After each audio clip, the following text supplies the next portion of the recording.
बिस्मिल्लाहिर्रहमानिर्रहीम, अस्सलाम वालेकुम, good morning and welcome to morning at home. मैं हूं जुगन काजिम और आज का हमने टॉपिक ऑफ डिस्कशन वो रखा है जिसकी आप लोग बहुत ज़्यादा रिक्वेस्ट और डिमांड कर रहे थे।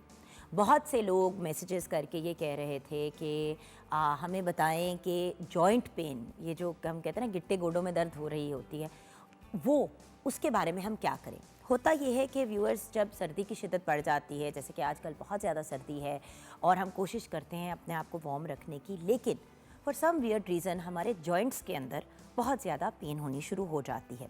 अब सर्दियों की बात करें या बरसात के मौसम की बात करें, ये वो टाइम ऑफ द ईयर होते हैं जब बहुत ज़्यादा एक्स एंड पेन्स जो हैं वो बॉडी में अराइज करना शुरू हो जाती हैं। जॉइंट क्या होता है, जैसे कि ये हमारा बाजू है, ये एरिया जिसको हम एल्बो भी कहते हैं, ये हमारा एक जॉइंट है। उसी तरह हम अब अगर अपनी टांग की बात करें तो जो हमारा नी होता है वो हमारा जॉइंट वाला एरिया है। इसी तरह हिप जॉइंट्स भी होते हैं। तो हमारी बॉडी के डिफरेंट एरियाज़ में, यहाँ पे हमारे कंधे में ये भी एक जॉइंट है जो हमारे कंधे को और हमारे यहाँ से अब कॉलर बोन को कनेक्ट करता है। डिफरेंट जगहों पे लोगों को डिफरेंट एक्स एंड पेन्स होती हैं, फीमेल्स हों या मेल हों। हर बंदा आजकल जॉइंट पेन के बारे में कंप्लेन कर रहा है, बल्कि मुझे तो हैरत इस बात पे होती है कि छोटे छोटे बच्चे भी आजकल जॉइंट पेन के बारे में कंप्लेन करते हैं। अगर डॉक्टर से पूछें तो डॉक्टर बड़ों को तो यही कहता है कि भाई कोई ना कोई चोट लगी होगी बचपन में, वो अब जो है वो सामने आ रही है। और अगर बच्चों की बात करें तो कहते हैं कि कोई वीकनेस होगी या कोई प्रॉब्लम होगी। लेकिन आखिर पहले के वक्तों में और अब के वक्तों में इतना क्या फ़र्क आ गया कि हर दूसरे बंदे को कोई ना कोई पेन या वो जो कहते हैं ना कि अकड़ापन या किसी न किस्म का इस किस्म का इशू आ रहा है। कोई फ्रोज़न शोल्डर का शिकार है, तो किसी के बैक में पेन है, तो किसी के गोडों में यानी कि नीज़ में पेन है, किसी के एल्बोज़ में पेन है। आखिर ये हो क्यों रहा है और इसका हल क्या है? अल्लाह ताला ने बोन्स के दरमियान जो जॉइंट बनाया है वो हमारी बॉडी को प्रोटेक्ट करने के लिए है, तो फिर ये प्रोटेक्ट करने के बजाय हमें तकलीफ़ क्यों देता है? ये एक बड़ा मेजर क्वेश्चन है। और हिप हो गया, शोल्डर हो गया, कलाइयाँ हो गई, हमारे एल्बोज़ हो गए, नी जॉइंट, ये सारे वो डिफरेंट एरियाज़ हैं जहाँ पे लोगों को पेन होती है। और अक्सर लोग डॉक्टर के पास जाने के बजाय टोटके यूज़ करना शुरू कर देते हैं या फिर खुद ही पेन किलर्स का इस्तेमाल करना शुरू कर देते हैं। अब व्यूअर्स, जो पेन किलर मेरे लिए मुफीद रहा है, ज़रूरी नहीं है कि आप में से कोई अगर उसको इस्तेमाल करे तो वो आपके लिए हेल्पफुल हो। और हर पेन किलर हर बीमारी का इलाज या हल या पेन से आपको रिलीफ देने के लिए अवेलेबल नहीं होता। सो कोशिश करें कि प्रॉपर मुस्तनद डॉक्टर के पास जाएं और प्रॉपर अपना इलाज करवाएं। इसके साथ साथ ये भी मैं आपसे बात करना चाहूँगी कि यूरिक एसिड हो गया, गाउट हो गया, उसके अलावा अगर हम बात करें ऑस्टियो आर्थराइटिस की, ये बहुत सी ऐसी बीमारियां हैं जिनकी वजह से भी जॉइंट पेन होती है। और कभी कभी कोई सिंपल विटामिन की कमी की वजह से भी हमें जॉइंट पेन शुरू हो जाती है, जैसे कि विटामिन डी की कमी से अक्सर लोगों के जॉइंट्स में इशू आता है।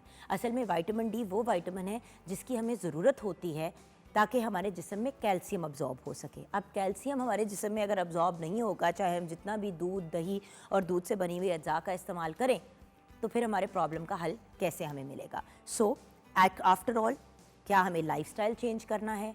क्या हमें मेडिकेशन अपनी ज़िंदगी में लेके आनी है? अच्छा, और इसी जॉइंट पेन की वजह से लोग अपनी एक्टिविटी लेवल को कम कर देते हैं, यानी कि वॉक पे नहीं जाएंगे, एक्सरसाइज नहीं करेंगे, जिम नहीं जाएंगे, क्योंकि कॉन्स्टेंटली उनका एक ही इशू होगा कि भाई हमारे पेन बहुत ज़्यादा है, हमसे काम नहीं हो रहा, एक्सरसाइज नहीं हो रहा। और फिर डॉक्टर्स भी यही घूम के कहते हैं कि अच्छा, अगर आपको पेन ज़्यादा ही है वो, अच्छा आप ज़रा एक्सरसाइज करें और अपने आप को एक्टिव करें। अब जो बंदा तकलीफ़ में है वो किस तरह एक्सरसाइज करे और कैसे अपने आप को एक्टिव बनाए?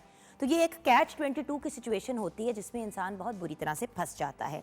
सो खुद को कैसे महफूज रखें, जॉइंट्स को कैसे महफूज रखें, और अगर हम पेन का शिकार हैं तो फिर उसका आखिर हल क्या है, ये सब बातें आज हम करेंगे अपने शो में। अगर आप भी हमारे शो में क्वेश्चन शेयर करना चाहते हैं, सवालों के जवाब जानना चाहते हैं, तो 042992000648 पे आप कॉल कर सकते हैं। एंड मॉर्निंग एट होम हमारा फेसबुक का पेज है, उस पर आप हमारे साथ अपने क्वेश्चन शेयर कर सकते हैं। और उसी तरह मॉर्निंग एट होम के पेज को आप इस्तेमाल कर सकते हैं हमारे जो क्वेश्चंस हैं उनका जवाब देने के लिए। हम कोशिश करते हैं कि कोई ना कोई क्विज़, कोई ना कोई competition, question of the day, कोई ऐसी चीज़ रखें जिसमें आप पार्टिसिपेट कर सकें। तो ज़रूर हमारे मॉर्निंग एट होम के फेसबुक के पेज को फॉलो करें और उसको नोटिफिकेशन भी ऑन करें ताकि आप भी हमारे शो का हिस्सा बन सकें, शो के अलावा भी। जैसे कि आप जानते हैं जुम्मे का बाबरकत दिन है और आज के दिन हमने आपके साथ शेयर करना होता है royal question of the week का जवाब।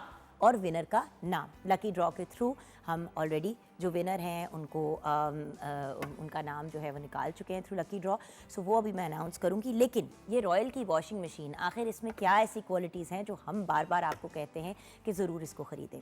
देखिए बहुत सी अमेजिंग क्वालिटीज़ हैं इसके अंदर। ये एक एनर्जी सर्विंग डिवाइस है, इसके अंदर जेट स्ट्रीम सिस्टम है, इसकी मोटर बहुत ड्यूरेबल है, डबल प्लास्टिक बॉडी है जो इसे जंग से बचाती है, मतलब आपके कपड़ों को भी जंग नहीं लगता और मशीन के अंदर भी जंग नहीं लगता।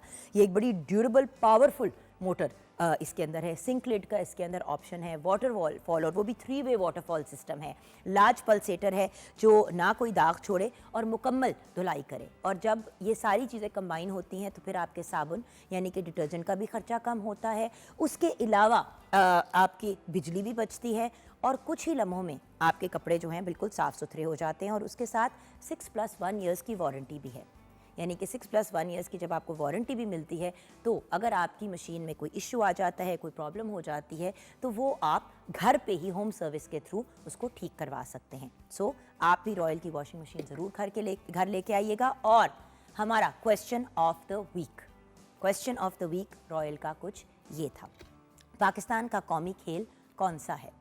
पाकिस्तान का कौमी खेल कौन सा है? फुटबॉल, क्रिकेट या फिर हॉकी?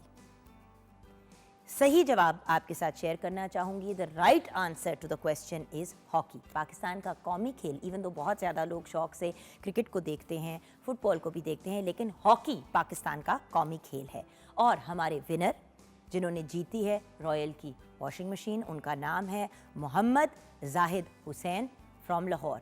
मोहम्मद जाहिद हुसैन को बहुत बहुत मुबारक हो, यू आर द विनर। और आपको हमारी टीम की वजह से एक कोड मैसेज किया जाएगा और उस कोड के थ्रू आपसे कांटेक्ट भी किया जाएगा। वो आपको कोड भेजा जाएगा आपके फेसबुक के ही पेज पे जिसके थ्रू आपने हमें मैसेज किया था, और फिर आप अपने प्राइज़ को हासिल कर सकते हैं। सो मुबारकबाद देना चाहूँगी मोहम्मद जाहिद हुसैन को from Lahore. Congratulations to you, you are the winner of the royal question of the week.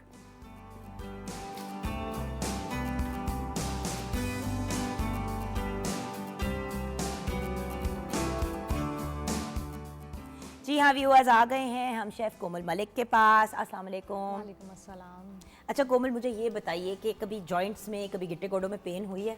Painting करते वक्त बाजू का नेक के जॉइंट में पेन होती है क्योंकि कॉन्टीन्यूसली नीचे देखना और उसकी वजह से।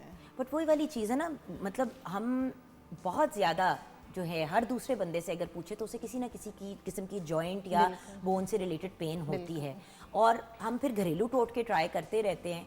बेहतर नहीं होता कि बंदा मुस्तकिल डॉक्टर के पास जाए और वो हमें हमारी प्रॉब्लम के हिसाब से बताए? क्योंकि देखो नी पेन का जो इलाज है वो नेक पेन का इलाज नहीं है, and we have to be careful.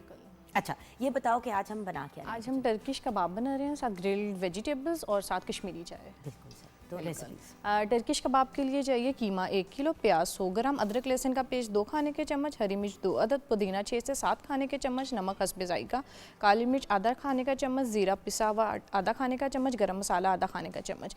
Turkish कबाब में है कि आप कीमा ले लें और इसके अंदर नमक, काली मिर्च और पुदीना, गरम मसाला। इसमें क्योंकि टर्किश जितनी भी कुजीन जो सी है उसमें बहुत माइल्ड मसाले यूज़ होते हैं, बहुत ज़्यादा शार्प नहीं होते, तो सिर्फ काली मिर्च है और इसमें सिर्फ गरम मसाला है और ज़ीरा है, डेट्स इट। इसके अलावा कोई मसाला नहीं। मैंने बच्चों के लिए बड़ा एक आइडियल ऑप्शन होता है। बिल्कुल। और प्याज जो उनसे उसका मैंने पानी निकाल के और फिर डाला प्याज, और इसको क्या कहते हैं आप इसको जॉइंट करने के लिए बहुत सारे लोग कहते हैं कि कबाब टूट जाते हैं, तो आप थोड़ी सी जो उनसे ना चर्बी अगर आप यूज़ करना चाहें तो थोड़ी सी यूज़ करके ताकि उसकी बाइंडिंग अच्छी हो जाए, डेट्स इट। और इसके बाद आपने इसको कबाब की शेप में दे दें, और मैंने इसको अभी थोड़ा सा एयर फ्राई किया और फिर थोड़ा सा मैं इसको शैलो फ्राई करूँगी, डेट्स इट, क्योंकि कीमा है और कीमे को ज़्यादा पकाने की ज़रूरत नहीं पड़ती है। बिल्कुल ज़्यादा। और इसके साथ हम वेजिटेबल करेंगे ग्रिल, और उसके लिए चाहिए प्याज 1 अदद, टमाटर 1 अदद, आलू 2 अदद, ब्रोकली 1 कप, नमक हस्बे जायका, काली मिर्च हस्बे जायका, तेल 1 खाने का चम्मच और तेल फ्राई के लिए। और इसमें यह है कि सब वेजिटेबल्स को मैंने लॉन्ग स्ट्रिप्स में काट लिया, और इसके बाद नमक, काली मिर्च और ऑयल, और इसमें थोड़ा सा नींबू का रस डाल के मैं इसको ग्रिल कर लूँगी, डेट्स इट। और इसको आप टर्किश कबाब के साथ, और अगर आप चाहें तो इसके साथ रोटी भी यूज़ कर सकते हैं, और राइस भी सर्व कर सकते हैं अगर जी चाहे तो। और साथ हम कश्मीरी चाय बना रहे हैं। कश्मीरी चाय के लिए चाहिए सब्ज़ चाय 2 से 3 खाने के चम्मच, पानी आधा लीटर, बेकिंग सोडा 1 बार 4 चाय का चम्मच, बादियान के फूल 4 से 6 अदद, दूध 1 लीटर, चीनी हस्बे जायका, हरी इलायची 5 से 6 अदद, पिस्ता 2 खाने खाने के चम्मच, बादाम 2 खाने के चम्मच। कश्मीरी और चाय, नमक भी हस्बे बिल्कुल ज़रूरत, आपकी हाँ। मर्जी है। कश्मीरी चाय के लिए है कि आप पानी लेकर इसके अंदर क्या कहते हैं जो ग्रीन टी के जो क्या कहते हैं चंक्स हैं वो डाल दें, 2 से 3 चम्मच डाल दें, और इसके अंदर बादियान के फूल, मीठा सोडा और क्या कहते हैं थोड़ी सी इलायची पाउडर भी यूज़ कर सकते हैं। अगर आप चाहें तो आप दूध में भी इलायची डाल सकते हैं, और अगर चाहें तो कापे में भी यूज़ कर सकते हैं, और आप इसको पकने के लिए रख दें। कुछ लोग, बहुत सारे लोग इसमें कलर यूज़ करते हैं, लेकिन अगर आप 2 से 3 घंटे के लिए इसे पकाएंगे तो इसका कलर खुद ब खुद ही निकल आएगा। और इसके बाद इसको कहते हैं कि पकाते हुए बार बार चम्मच से उसको बिल्कुल ऐसे-ऐसे हिलाएं, करना और चाहिए। उसके बाद जब आप ये पक जाए तो इसको ठंडे पानी में, थोड़ा सा क्वांटिटी ठंडे पानी का लेके इसको मतलब कि बीट करें। मतलब कि आप समझ लें कि एक बाउल में पानी डाल के और फिर दोबारा एक बाउल में इधर और फिर उधर जैसे 2-3 दफ़ा करेंगे बीट करते हुए, तो उसका कलर निकल आएगा डेफिनेटली। और उसके बाद दूध में जो सा है आप पका के जितनी आपको क्वांटिटी चाहिए कावे की वो डाल लें, और उसके बाद नमक और जो है चीनी है वो हर बंदे की अपनी चॉइस है। तो क्योंकि आप ज़्यादातर लोग तो नमक के साथ ही प्रेफर करते हैं, जो ट्रेडिशनल जी, तरीका है लेने का। लेकिन जैसे कि मैं थोड़ी सी चुटकी नमक की डाल के हल्की सी चीनी ज़रूर डालती हूँ, मुझे ज़रा मीठी पसंद है, और बाकर खाने के साथ तो बहुत ही अच्छी लगती है। और साथ थोड़ी सी ऊपर गार्निशिंग कर दें पिस्ते बादाम की। बिल्कुल वंडरफुल, ऑसम। तो व्यूअर्स, हम यहाँ पे एक छोटी सी ब्रेक की तरफ जाएंगे, लेकिन ब्रेक में जाने से पहले आपको रिमाइंड करूँगी कि अगर आप भी आज हमारे शो का हिस्सा बनना चाहते हैं और हमारे शो में कोई सवाल पूछना चाहते हैं तो ज़रूर ब्रेक के बाद पूछिएगा, क्योंकि हमें डॉक्टर साहब ज्वाइन करने वाले हैं, डॉक्टर शहजाद अनवर, और उनसे हम जानेंगे कि जॉइंट पेन का आखिर हल क्या है। आपके स्पेसिफिक सवालों के भी जवाब दिए जा सकते हैं। 042992000648 पे आप कॉल करें, या फिर हमारे फेसबुक के पेज पे मॉर्निंग एट होम पे आप हमारे साथ अपने सवाल शेयर करें, और हम अभी ऑन एयर ब्रेक के बाद वो सवाल पूछेंगे और आपके सवालों के जवाब देंगे। याद रखिएगा व्यूअर्स, जब भी कोई एक या पेन या कोई ऐसी चीज़ हो जो बर्दाश्त से बाहर हो रही हो या आपको कॉन्स्टेंटली तंग कर रही हो, मुझसे डॉक्टर से ज़रूर रुजू किया करें, बिकॉज़ हम कभी कभी बड़ी सिंपल सी प्रॉब्लम को जो है वो बहुत बड़ी प्रॉब्लम बना देते हैं राइट टाइम पे अपना इलाज ना करके। छोटी सी ब्रेक के बाद वापस आएंगे।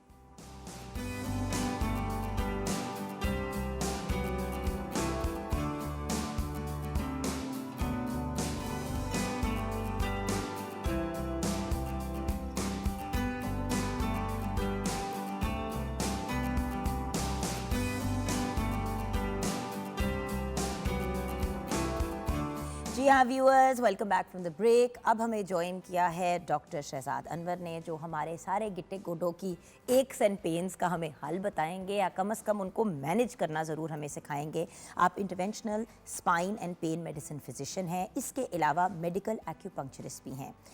पेन मैनेजमेंट, रीजनरेटिव मेडिसिन और मेडिकल एक्यूपंक्चर में 20 साल का आपका एक्सपीरियंस है। अस्सलाम वालेकुम डॉक्टर साहब। जी वालेकुम अस्सलाम। अच्छा डॉक्टर साहब, सबसे पहले तो बड़ा ही बेसिक सवाल आपसे पूछना है, पेन है क्या, दर्द है क्या चीज़? दर्द बेसिकली बॉडी का रिएक्शन है, रिस्पांस है। जब आपको कोई चोट लगती है तो आपकी जो जिस्म के अंदर अल्लाह ने जिल्द में, जॉइंट्स में कुछ नर्व्स रखी हैं जिनको हम नोसिसेप्टर्स कहते हैं, आम अल्फाज में नसें रखी हैं, और जो वो मैसेज कैरी करते हैं आपका स्पाइनल कॉर्ड और फिर वहाँ से ब्रेन में जाता है। और ये बेसिकली एक मैकेनिज़्म है कि आपके जिस्म के जिस हिस्से पे चोट लगे उसको आप प्रोटेक्ट करें। अगर आपको घुटने में दर्द है या टखने में दर्द है तो आप ज़्यादा उस पर बोझ नहीं डालेंगे, क्योंकि बोझ डालेंगे तो उससे वो दर्द जो है वो वर्स होगी। इसी तरह जो है, जैसे बहुत सारे लोग आजकल कंप्लेंट करते हैं सर्दियों में कि जी गर्दन और कंधों में बहुत दर्द है, तो बेसिकली जो दर्द है ये एक प्रोटेक्टिव मैकेनिज़्म है कि आप उस हिस्से को रेस्ट दें और ताकि वो प्रोलॉन्ग ना करे। कुछ जगहों पे तो चोट भी नहीं लगती लेकिन दर्द शुरू हो जाती है, जैसे कि आपने कहा ना कि चोट से, बट ज़रूरी तो नहीं है कि चोट लगे। अब जैसे कि हमारी शेफ़ बता रही थी कि वो पेंटिंग करती हैं, तो जब वो पेंटिंग कर रही होती हैं तो अक्सर उनके नेक में और उनके कलाई में दर्द होनी शुरू हो जाती है, तो वो कोई चोट तो नहीं होती? जी देखिए, उसमें ये होता है कि जब आपकी बॉडी को जो सपोर्ट कर रहे हैं उनको हम कहते हैं मसल्स हैं। बिल्कुल सही। मसल्स जो हैं वो जब हम एक्टिविटी करते हैं तो तभी वो मसल रहते हैं। मिसाल के तौर पे अगर मैं हाथ को सिर्फ 3 दिन के लिए प्लस्तर करके रख दूं और मूव ना करूं तो हमें कई हफ्ते लगेंगे इसकी स्ट्रेंथ और इसकी मोबिलिटी वापस लाते हुए। सर्दियों में बेसिकली होता ये है कि आप कम एक्टिव होते हैं, आप इनएक्टिव होते हैं, जिस तरह से गर्मियों में आप मोबाइल होते हैं या।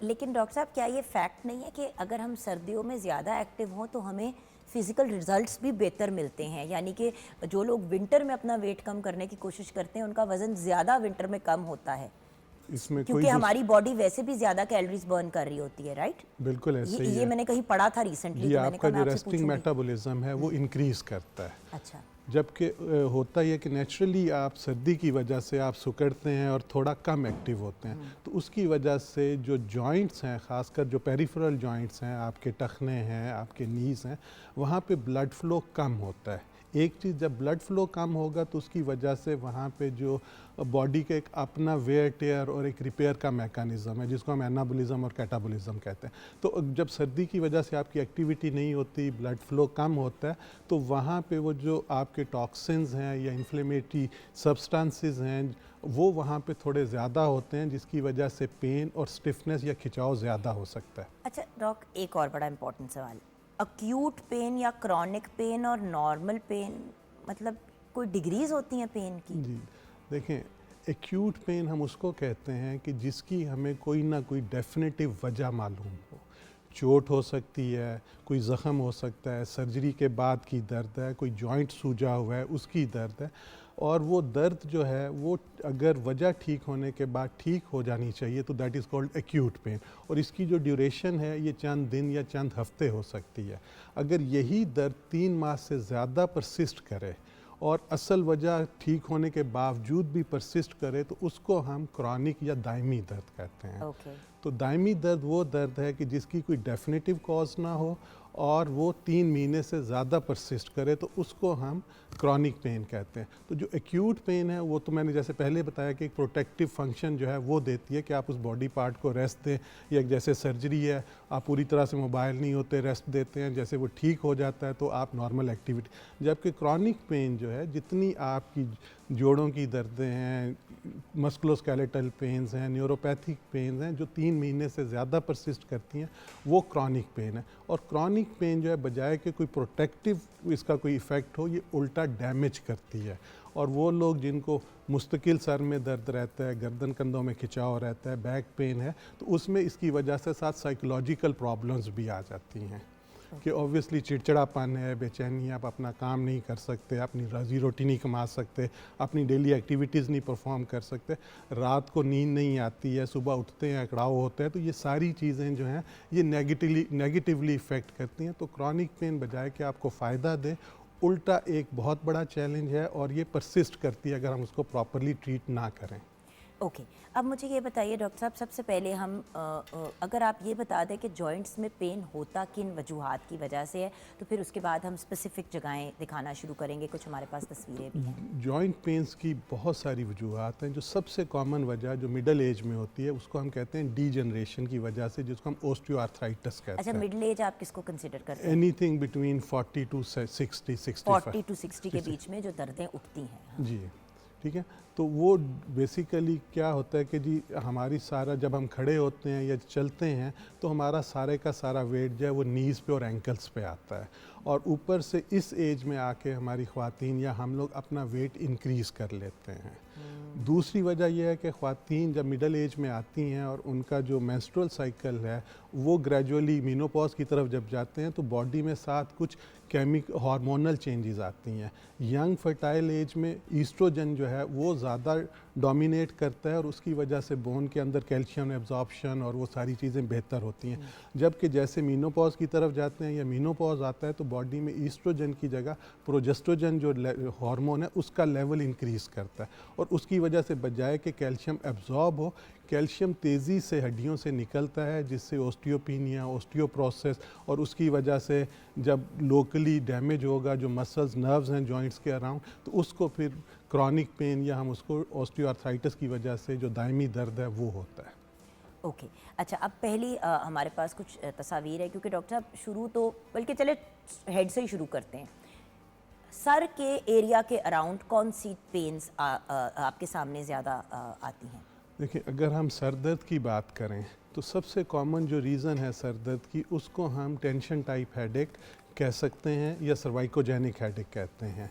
आजकल जो मोबाइल है, जो लैपटॉप है, जो कंप्यूटर का इस्तेमाल है, उसकी वजह से आपका बहुत ज़्यादा जो इस्तेमाल है वो नेक जो है आपका most of the time natural posture हमारा यूँ है। तो जब हम गर्दन सारा दिन मोबाइल पे रहेंगे, लैपटॉप पे काम करेंगे, तो आपकी नेक जो है वो थोड़ी फॉरवर्ड बेंड करती है, और हर 5 डिग्री के साथ कई पाउंड जो है 9 से 10 पाउंड एक एक मोहरे पे एक्स्ट्रा वज़न आता है। हाय। और उसी वजह से जो आपके मसल्स हैं उनको ज़्यादा काम करना पड़ता है और अल्टीमेटली जो मसल्स हैं वो आपके खिंचाव में जाएंगे। तो पहले तो सिर्फ मसल्स की पेन होगी, लेकिन जब वो मसल्स परमानेंट खिंचाव में चले जाएंगे तो मसल के अंदर जो है बैंड्स बन जाते हैं जिनको हम ट्रिगर पॉइंट्स कहते हैं। वो ट्रिगर पॉइंट्स जो हैं अगर उसमें कोई नर्व इंट्रैप हो गया तो उसकी वजह से शदीद दर्द जो है वो कंधे में भी जा सकता है, सर में भी जा सकता है। इसके अलावा गर्दन से जो दर्द सर में जाता है उसकी वजह यह है कि उसको हम ऑक्सीपिटल न्यूरैल्जिया कहते हैं, कि जो ऊपर वाले डॉक्टर साहब ये जो तस्वीर हम दिखा रहे हैं, क्या आप इसकी बात कर रहे हैं? जी बिल्कुल, इसी की हम बात कर रहे हैं। आप देखें कि सबसे ज़्यादा जो सुर्खी वाली जगह है वो सर के बिल्कुल करीब है, जहाँ गर्दन के ऊपर वाले मोहरे हैं। तो वहाँ से बेसिकली दो जो दर्द है, जो नर्व्स हैं वो जब निकलेंगे तो वो एक तो मसल्स के खिंचाव की वजह से भी उन पर कंप्रेशन आता है, दूसरा एज के साथ जैसे बाकी जो डिजेनरेट करते हैं, जो स्पाइन है ये भी आपस में जॉइंट्स बनाते हैं जिनको हम फैसेट जॉइंट्स या ज़ैगेपोफिजियल जॉइंट्स कहते हैं। तो उनकी चोंचें निकलने की वजह से यहाँ छोटी नर्व्स हैं जो मीडियल ब्रांचेस हैं जो मोहरों को और गर्दन के मसल्स को सप्लाई करती हैं। अगर वो किसी वजह से मसल्स के खिंचाव की वजह से, मोहरों की चोंचें निकलने की वजह से अगर वो ज़ख्मी होती हैं तो उनके साथ साथ ना सिर्फ ये कि गर्दन में पेन होगा बल्कि वो नीचे कमर में भी जाएगा और आपके गर्दन और बाजू के ऊपर वाले हिस्से तक भी जा सकता है। इसका हल क्या है? जी, इसका सबसे जो बेहतरीन हाल है वो ये तो है कि आपका जो लाइफस्टाइल है वो हेल्दी होना चाहिए। जो बहुत ज़्यादा मोबाइल का इस्तेमाल है, लैपटॉप का इस्तेमाल है, वो मजबूरी है करना है। आजकल प्रोफेशन ऐसे हैं, आईटी का प्रोफेशन इससे सबसे डिमांडिंग प्रोफेशन है। और यकीन करें रोज़ हमारे पास नौजवान बच्चे बच्चियाँ जो आईटी प्रोफेशनल्स हैं, कोई हेडेक के साथ, कोई नेक शोल्डर स्टिफनेस के साथ, जी हाथ पांव सुन्न होते हैं, आते हैं। तो उनको हम नो डाउट कि जी इसमें वो प्रोफेशन तो हम चेंज नहीं कर सकते, लेकिन यह है कि कम से कम यह है कि हर आधे घंटे बाद, 1 घंटे बाद थोड़ा सा ब्रेक लें और जो नेक की स्ट्रेचिंग है वो ज़रूर करें। और अगर इससे ठीक नहीं होता तो प्रॉपर जो है फिज़ियोथेरेपी उसके लिए जाएं, और अगर फिज़ियोथेरेपी से भी फ़र्क नहीं पड़ता तो मेडिसन और उसके साथ साथ डिफरेंट इंजेक्शन या ब्लॉक्स हैं जो हम करते हैं। अच्छा डॉक्टर साहब, आप नेक से आ जाते हैं शोल्डर्स में, क्योंकि यहाँ पे भी बड़े लोगों को पेन होती है in the shoulders. Frozen shoulder भी कुछ लोग कहते हैं, कुछ लोगों को जनरली इस एरिया में बड़ी पेन होती है। तो आप ज़रा इस एरिया में आ जाते जी हैं। देखें, हर शोल्डर की दर्द जो है वो फ्रोज़न शोल्डर नहीं है। फ्रोज़न शोल्डर हम उस शोल्डर जॉइंट को कहते हैं जो मूव करना कम करते हैं। अब जो नॉर्मल जो जॉइंट की मूवमेंट है वो देखिए ये पूरी मूवमेंट है। डॉक्टर साहब ये हमने कुछ दिखा रहे हैं अपने व्यूअर्स को, जैसे कि अगर शोल्डर जो इसमें है, हम शोल्डर वाला देखें तो उसमें शोल्डर जिसको हम फ्रोज़न शोल्डर कहते हैं वो बेसिकली हर जॉइंट का अल्लाह ने एक कैप्सूल दिया होता है जो उसको सपोर्ट करता है। ठीक है। तो फ्रोज़न शोल्डर में जो इसका कैप्सूल है, और कैप्सूल की बात यह है कि इसकी बहुत ज़्यादा ब्लड सप्लाई अल्लाह ने नहीं रखी हुई, बहुत कम ब्लड फ्लो है। तो अगर किसी वजह से आप इस करवट लेटे रहें, या ख़ास कर ये उन लोगों में बहुत ज़्यादा होता है जिनका शुगर का कंट्रोल ठीक नहीं होता, क्योंकि वो शुगर क्रिस्टल्स डिपॉजिट होने शुरू हो जाते हैं वो ना? गाउट है। अच्छा वो गाउट है। वो गाउट है। तो शुगर जब फ्लक्चुएट करती है तो वो आपकी जो ब्लड वेसल्स हैं और नर्व्स हैं उनको डैमेज करती है। तो ऑलरेडी ब्लड फ्लो कम है, जब वो कंप्रोमाइज़ होता है तो जो शोल्डर है का कैप्सूल है उसको हम एडहेसिव कैप्सुलाइटिस या फ्रोज़न शोल्डर डेवलप होता है। तो इसकी जो बेसिक ट्रीटमेंट एक तो यह है कि आपका डायबिटीज़ कंट्रोल ठीक होना चाहिए, कि बहुत ज़्यादा उसमें फ्लक्चुएशन नहीं आनी चाहिए। दूसरा यह है कि शुगर के अलावा जो दूसरी वजह है वो नेक से जो रेफर्ड पेन है कंधे में, कि जी नेक स्टिफ होती है साथ ही कंधे में दर्द आ जाता है। तो उसके साथ अगेन अगर हम नेक के मसल्स को और शोल्डर के मसल को एक्सरसाइज के साथ रखें तो बेहतर रहेगा। और इसी तस्वीर जो हम अभी आपको व्यूअर्स दिखा रहे हैं उसमें आप कलाई भी देख रहे होंगे। अच्छा डॉक्टर साहब, एल्बो में और कलाई में मैंने देखा है कि लोगों की बड़ी पेन होती है, और यहाँ एल्बो के अंदर ये जिसको हम क्या कहते हैं, कोनी, हाँ हमारी कोनी जो होती है, कभी कभी इसमें से शूटिंग पेन भी जाती है गर्दन की तरफ या हाथ की तरफ। और रिस्ट तो आपको पता है बड़े लोगों की अकड़ जाती हैं, फिंगर्स अकड़ जाती हैं। तो अभी ज़रा बाजू को कवर करके फिर स्पाइन की तरफ जाएंगे हम, और लेग्स की तरफ। हाँ। जी, जहाँ तक एल्बो का ताल्लुक है, एल्बो में 2 मेजर दर्दें होती हैं। अगर अंगूठे वाली साइड पे है तो इसको हम टेनिस एल्बो कहते हैं। नॉर्मली वो ख़वातीन जो कटिंग करती हैं, कुकिंग करती हैं, या वो लोग जिनका सिलाई कढ़ाई का बहुत काम सिलाई कढ़ाई का बहुत काम है, या वो प्रोफेशनल जिनका लैपटॉप या इसका है, तो उनकी यूजुअली उनको टेनिस एल्बो जो है, ये जो अंगूठे वाली साइड पे वो दर्द होता है, ठीक है। जबकि जो दूसरी को हम कहते हैं जो अंदर वाली साइड पे या चीची वाली साइड पे आता है, उसको हम कहते हैं गोल्फर्स एल्बो। नॉर्मली वो जो स्विंग करते हैं तो उसकी वजह से इधर स्ट्रेन आता है।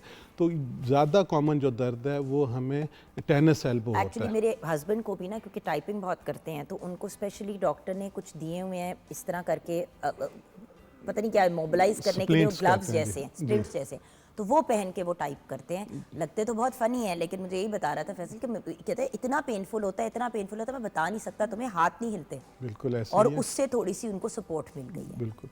दूसरी चीज़ जो है कि वो लोग जब अक्सर कहते हैं कि जी हम सुबह उठती हैं, ख़ासकर ख़वातीन और यंग ख़वातीन, तो हमारे हाथों में स्वेलिंग होती है, अकड़ाव होता बहुत है, अकड़ाव होता स्वेलिंग है। होती है, तो वो बेसिकली और स्पेशली सर्दियों में। सर्दियों में तो सर्दियों में जो दूसरी चीज़, एक तो मैंने बताया कि ब्लड फ्लो कम होता है, दूसरा जो नर्व्स हैं यहाँ पे वो ज़्यादा सेंसिटिव हो जाते हैं सर्दी की वजह से, जॉइंट्स के अंदर प्रेशर इंक्रीज़ करता है। तो ये सारी चीज़ें, और प्लस जो ओवरनाइट लैक ऑफ एक्टिविटी होती है। बट डॉक्टर साहब एक बात तो आप भूल रहे हैं, हम पानी बहुत कम पीते हैं सर्दियों में, और डिहाइड्रेशन की वजह से भी तो अकड़ाव होता है। जो हमें लगता है कि जॉइंट पेन है, लेकिन एक्चुअली हमारे मसल बेचारे जो हैं वो अकड़ रहे होते हैं, बिकॉज उनके अंदर नमी नहीं, उनके अंदर वो मॉइस्चर नहीं होता। बिल्कुल 100% ठीक बात की जुगन आपने, के जो डिहाइड्रेशन है सर्दियों में ये सबसे बड़ा फैक्टर है, क्योंकि सारा पसीना हमें उस तरह से नहीं आ रहा होता, लेकिन स्किन जो है वो एवेपोरेट कर रही होती है। और हम बाज़ औक़ात लोग डरते हैं कि जी बार बार वॉशरूम जाना पड़ेगा, लेकिन जितना कम अज़ कम अस्पताल बार बार जाने से तो वॉशरूम जाना मेरे ख्याल से फिर भी बहुत ज़्यादा काबिल कबूल बेहतर है। है, बहुत ज़्यादा बेहतर है। तो कम अज़ कम 6 से 8 गिलास सर्दियों में और 10 से 12 गिलास गर्मियों में पानी पीना चाहिए, ताकि आपकी जो मसल्स हैं, आपकी जो बॉडी है वो अच्छी तरह से हाइड्रेटेड रहे। अच्छा, आप बता रहे थे हाथों के अंदर जो अकड़ाव होता है, उसका फिर हल क्या है डॉक्टर? जी, उसमें 2 चीज़ें हैं। एक तो यह कि जब आप सुबह उठें तो ग्रेजुअली थोड़ा सा आप हाथों को थोड़ा सा मूव कर लें, नेक को थोड़ा सा स्ट्रेच कर लें, और अगर सुबह उठते आप 1 से 2 गिलास पानी पिएं, ताकि ओवरनाइट जो आपकी डिहाइड्रेशन हुई है आप उसको कंपनसेट कर सकें। बिल्कुल। अच्छा डॉक्टर साहब, एक और चीज़ सुना है कि पोटेशियम की कमी से बहुत से एक्स एंड पेन्स होते हैं।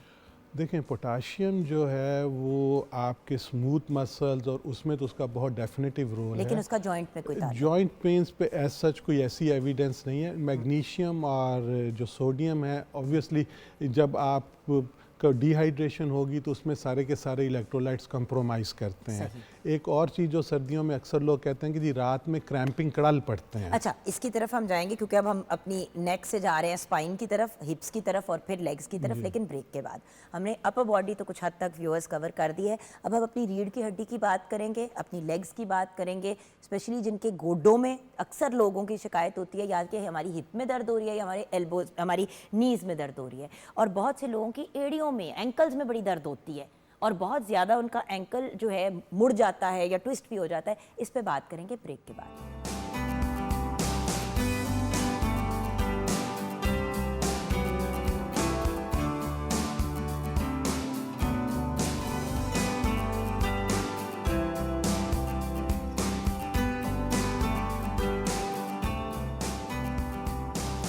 Welcome back from the break viewers. Doctor Shahzad Anwar हमारे साथ है। डॉक्टर साहब, आपके आए कि करोड़ों सवाल भी हमारे पास आ गए व्यूअर्स के, कि ये आपसे हमने पूछने हैं, क्योंकि हम कॉल्स भी ले रहे हैं ऊपर और साथ साथ मैसेजेस भी लोगों के ले रहे हैं। लेकिन अभी हमने बात अपनी ख़त्म नहीं की, हमने अब रीढ़ की हड्डी की बात करनी है।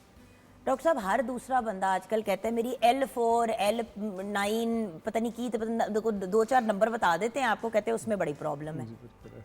तो क्या हमारे मोरे भी जॉइंट्स हैं? जी बिल्कुल। आपको मैं बताना चाहूँगा कि एक मोरा जो है वो 4 जॉइंट्स बनाता है, जिनको हम फैसेट जॉइंट्स कहते हैं।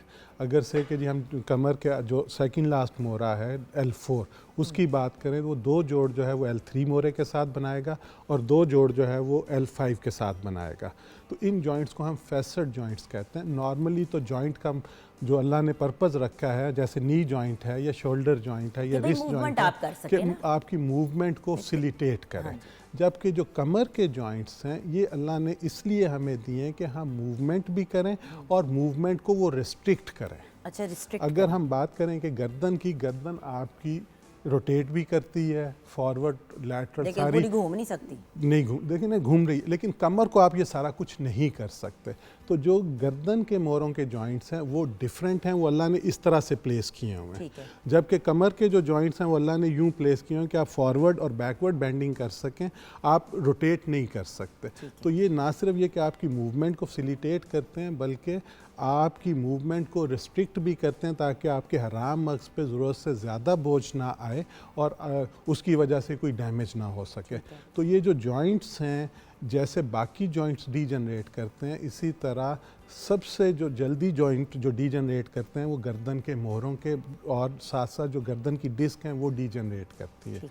डिस्क क्या है? डिस्क अल्लाह ने एक कुशन या एक जेली रखी हुई है मोहरों के दरमियान जो दो फंक्शन देती है। एक तो ये कि जब हम उठे बैठे मूवमेंट करें तो वो एक शॉक एब्जॉर्बर के तौर पे काम करती है। सेकेंडली, जो मोहरों के दरमियान अल्लाह ने एक चीज़ रखी होती है कि वो हराम मग़ज़ है और वो नर्व्स निकल के गर्दन से आपके बाजुओं में जा रही हैं, सर में जा रही हैं। वो नर्व दब जाए तो जान निकल जाती है, जिसको आप शैटिका की पेन कहते हैं या रेडिकुलोपैथी कहते हैं। तो दूसरा जो डिस्क है वो उस जो फोरामेन है उसको बड़ा रखती है। अगर डिस्क किसी वजह से कोलैप्स कर जाए तो वो फोरामेन नैरो हो जाएगा और वो जो नर्व है वो प्रेस होता है और जितनी शदीद दर्द उस वो हो सकती है शायद कोई और दर्द ना हो।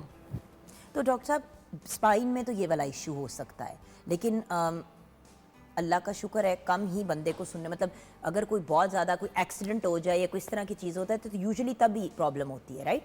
बिला वजह तो बैक में इशू नहीं होता। बिल्कुल ऐसे ही है। अच्छा, अब लोअर बैक में हिप बोन के जो हिप जॉइंट्स हैं उसकी अगर हम बात, सैक्रोइलियक जॉइंट, देखें सैक्रोइलियक जॉइंट की पैथोलॉजी इवन मैं अपने जो हमारे डॉक्टर हजरात हैं वो ओवरलुक करते हैं। सैक्रोइलियक जॉइंट बॉडी का सबसे बड़ा फाइब्रोकार्टिलेजनस जॉइंट है और ये आपकी बॉडी का पिवट है। ये आपकी बॉडी के लोअर हाफ को आपका जो एक्सियल स्पाइन है उसके साथ कनेक्ट करता है और जब आप चलते हैं तो ये जॉइंट बाकायदा मूव करता है इस तरह से और स्टेबल होता है। तो वो नॉर्मली आप यकीन करें कि हमारे पास पेशेंट्स आते हैं जिनकी 4-4 सर्जरीज हुई होती हैं, उनकी डिस्कें निकाल दी होती हैं, लेकिन किसी ने उनका सैक्रोइलियक जॉइंट ना असेस किया होता है ना उसको ट्रीट किया होता है। डॉक्टर साहब, मेरा असेस भी हो चुका है और एक ज़माने में मुझे स्टेरॉइड के इंजेक्शंस भी लग चुके हैं बेहोशी की हालत में। 3 मुझे लगे थे बैक टू बैक, और मैं आपको बता नहीं सकती कि उनके लगने, और अब मुझे पता है कि अब ट्रीटमेंट मुख्तलिफ हो चुकी है। उस वक्त अबाउट 10 ईयर्स अगो ये हुआ था। डॉक्टर साहब, आई कांट टेल यू, मेरे से पैर ना ज़मीन पे रखा जाता था ना उठाया जाता था। मैं कहती थी कि मैं क्या करूं, और मेरी राइट साइड ज़्यादा डैमेज थी देन माय लेफ्ट। और वही वाली बात है ना डॉक्टर साहब कि अल्लाह का शुक्र है कि उस वक्त डॉक्टर सही मिल गए जिन्होंने और उन्होंने फिर बड़े सिंपल हल बताए जिनसे काफ़ी बेहतर भी हो गई सिचुएशन। और स्पेशली ख़वातीन तो बहुत ज़्यादा सफ़र करती हैं क्योंकि प्रेगनेंसी से गुजरती हैं, बॉडी इतनी वेयर एंड टेयर से गुजरती है और हम वैसे भी एहतियात नहीं करते और डाइटिंगों के शौक में फिर हम अपना और भी बेड़ा गर्क करते हैं। ऐसे ही है। देखें सैक्रोइलिक जॉइंट जो है ये सबसे कॉमन पैथोलॉजी है और ख़ासकर ख़वातीन जिनमें रूमाटाइड आर्थराइटिस या गेंटिया जो है वो मर्दों की निस्बत 4 गुना ज़्यादा होता है और ख़ासकर जो सबसे कॉमन एज है वो 25 से 35-40 साल के दरमियान होता है। और जो सबसे पहले जॉइंट जो इफ़ेक्ट होता है बॉडी में और जो चीज़ हमें सबसे पहले देखनी चाहिए रूमेटाइड आर्थराइटिस को डायग्नोज करने के लिए वो पेल्विस का एक्सरे और सैक्रोइलिक जॉइंट है। अगर हम उसी स्टेज पे इसको डायग्नोज कर लें और इफ़ेक्टिवली ट्रीट कर लें तो वो जो पेशेंट्स जो हैं बेचारे जो डिफॉर्मिटीज़ और गेंटिया की वजह से बिल्कुल जुड़ जाते हैं उनको हम बचा सकते हैं। तो सैक्रोइलिक जॉइंट की सबसे बड़ी एहतियात ये है कि हम ख़ासकर जब गाड़ी से निकलते हैं तो उसमें जो एहतियात हमें करनी है, नॉर्मली हम क्या करते हैं, हमें जल्दी होती है, शॉपिंग के लिए जा रहे हैं, ऑफिस से लेट हो रहे हैं, हम क्या करते हैं, हम एक पाँव पे बोझ डालते हैं और जो सारे का सारा बोझ आपका सैक्रोइलिक और तेज़ी से उठते हैं, उससे वो जो जॉइंट है वो स्ट्रेच करता है और उस पर इन्फ्लेमेशन आती है। यानी कि दोनों पाँव से उतरना चाहिए बाकायदा, जैसे हम कुर्सी से उठते हैं कि पूरा टर्न करें पाँव और फिर कुर्सी से आप ड्राइविंग सीट से उठते हैं। ये बहुत सारी चीज़ों को, और इसी तरह जब हम कुर्सी से उठते हैं तो हम यूं बेंड करके उठते हैं, तो उसका तरीका ये है कि आप कमर को स्ट्रेट रखें और थोड़ा सा बाजुओं के ज़ोर से उठें। बिल्कुल सही। तो ये चीज़ें जो हैं आपको इससे बचा सकती हैं। अच्छा डॉक्टर साहब, गोड्डे और एंकल। जी गोड्डे, देखें गोड्डे का स्ट्रक्चर अल्लाह ने इस तरह से रखा है कि गोड्डे को अगर हम देखें तो ये जॉइंट है, ये ऊपर से आपकी जो थाई की फीमर आ रही है और उसके कॉन्डाइल्स और नीचे आपकी टिबिया पड़ी है। लेकिन कुदरती तौर पे आपका जो 80% 90% वज़न है वो सिर्फ अंदर वाले हाफ पे आता है। और दूसरा ये है कि जी हम ज़्यादा देर अगर खड़े रहें, चलते फिरते रहें, तो उससे ग्रेजुअली आपका जो अंदर वाला पार्ट है, इंटीरियर मीडियल कंपार्टमेंट, उसमें आहिस्ता आहिस्ता जो गैप है वो कम होना शुरू हो जाता है। यहाँ पे एक चीज़ मैं करेक्ट करना चाहूँगा कि पेशेंट हमारे पास आते हैं और कहते हैं कि जी खला आ गया। खला अगर रहे, खला तो अल्लाह पाक ने रखा हुआ है कि वो कार्टिलेज की शक्ल में वहाँ पे जॉइंट फ्लूइड है वो सारा, अगर वो कम हो तो वो प्रॉब्लम है। अगर खला रहे, खला आता नहीं है, खला कम हो जाता है। और जैसे वो स्पेस जो है वो कंप्रोमाइज़ करता है, तो जब हम चलेंगे, टांग मूव करेंगे, तो वो जो बोन है वो आपस में रगड़ खाएंगी। जब वो रगड़ खाएंगी तो उसकी वजह से जो कार्टिलेज है या वो जो उसकी सरफेसेस हैं वो इरोड होंगी। लेकिन डॉक्टर साहब सबसे ज़्यादा हमें नी रिप्लेसमेंट का सुनने का मिलता है और हिप रिप्लेसमेंट, मतलब और हिप कि वो टूट गया, मतलब गिरे तो हिप बोन टूट गई, ये सबसे ज़्यादा सुनने को मिलता है ओल्डर एज में आके। मर्दों में और औरतों दोनों में? दोनों में मिलता है। मर्दों में तो सबसे ज़्यादा नी रिप्लेसमेंट की बात होती है। 100%। देखें, नी रिप्लेसमेंट एक बेहतरीन ऑप्शन है, लेकिन उस वक्त जब आपका बिल्कुल बोन ऑन बोन आर्थराइटिस, हम उसको कहें कि जब आप खड़े होकर अगर किसी का एक्सरे करें और जॉइंट स्पेस बिल्कुल ख़त्म हो जाए, उस स्टेज में। लेकिन अब उससे पहले बहुत सारी ऐसी ट्रीटमेंट है, वो डाल भी देते हैं एक चीज़ अंदर के, वो जिसको हम रीजनरेटिव मेडिसिन की बात करते हैं कि जी हम बॉडी के अंदर से ही ब्लड में से PRP लेके आपके SVF स्ट्रोमल वास्कुलर फ्रैक्शन या स्टिमुलेटरी सेल लेके वो अगर डाल दें। अभी पिछले 5 साल पहले, तो डॉक्टर साहब ये पहले क्यों नहीं करते थे? देखिए हर बंदे के गोडों में एट सम पॉइंट प्रॉब्लम होती है, तो ये हम पहले क्यों नहीं करते थे? हम वेट क्यों करते हैं कि बेड़ा गर्क हो? देखें, जैसे जैसे चीज़ें साइंस इवॉल्व हो रही है, ये जो रीजनरेटिव मेडिसिन है ये पिछले कुछ सालों में बहुत तेज़ी से ग्रो की है। उससे पहले जैसे आपने कहा कि जी आपको स्टीरॉयड के इंजेक्शन लगे, trust me it's been more than 8 years कि मैंने किसी जॉइंट में स्टीरॉयड डाला। उससे पहले हमेशा गोल्ड स्टैंडर्ड होता है। 10 years ago। तो अभी हम स्टीरॉयड नहीं डालते, खासकर घुटनों में या हिप में या किसी भी जॉइंट में नहीं डालते। हम क्या करते हैं, एक तो हम जेल डालते हैं जो कुदरती आपकी अंदर अल्लाह ने जो नमी या वो रखी हुई है झिल्ली, वो उसको हम रिप्लेस कर देते हैं कि जो अंदर फ्रिक्शन होती है वो कम हो जाए। उसके साथ साथ हम PRP इंजेक्ट कर सकते हैं, स्टेम सेल्स इंजेक्ट कर सकते हैं।